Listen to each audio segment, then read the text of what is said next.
India England test പരമ്പരയിലെ 4ാം മത്സരം മാഞ്ചസ്റ്ററിൽ ബുധനാഴ്ച ആരംഭിക്കുമ്പോൾ മത്സരത്തിന് മുന്നോടിയായി നിർണായക മാറ്റങ്ങളാണ് ടീം ഇന്ത്യയുടെ പ്ലേയിങ് ഇലവനുമായി ബന്ധപ്പെട്ട റിപ്പോർട്ടുകളിൽ പറയുന്നത്. പ്ലേയിങ് കോമ്പിനേഷനുമായി ബന്ധപ്പെട്ട് പുറത്തുനിന്നുള്ള ഏറ്റവും പുതിയ അപ്ഡേറ്റുകളാണ് വീഡിയോയിലൂടെ നിങ്ങളുമായി പങ്കുവയ്ക്കുന്നത്. വീഡിയോയിലേക്ക് കടക്കും മുൻപേ ആദ്യമായാണ് നിങ്ങൾ ഈ ചാനൽ കാണുന്നതെങ്കിൽ പുതിയ ക്രിക്കറ്റ് വാർത്തകൾക്കും വിശേഷങ്ങൾക്കുമായി ചാനൽ ഇപ്പോൾ തന്നെ മറക്കാതെ സബ്സ്ക്രൈബ് ചെയ്തു വെച്ചേക്കുക.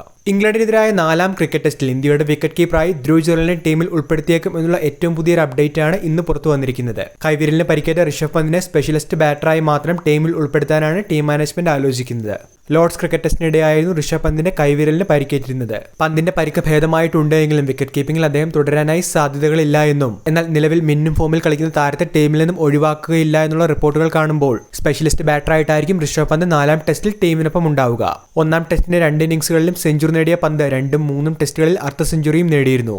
6 ഇന്നിംഗ്സുകളിൽ നിന്ന് 71 ശരാശരിയോടെ 425 റൺസ് എടുത്ത പന്ത് അഗ്രസീവ് ശൈലിയിൽ തന്നെയാണ് ബാറ്റ് വീശുന്നത്. ധ്രുവ് ജുറൽ വിക്കറ്റ് കീപ്പറായി ടീമിലേക്ക് എത്തുമ്പോൾ ആര് പുറത്തു പോകുമെന്നുള്ള ചോദ്യമാണ് അടുത്തതായി എത്തുന്നത്.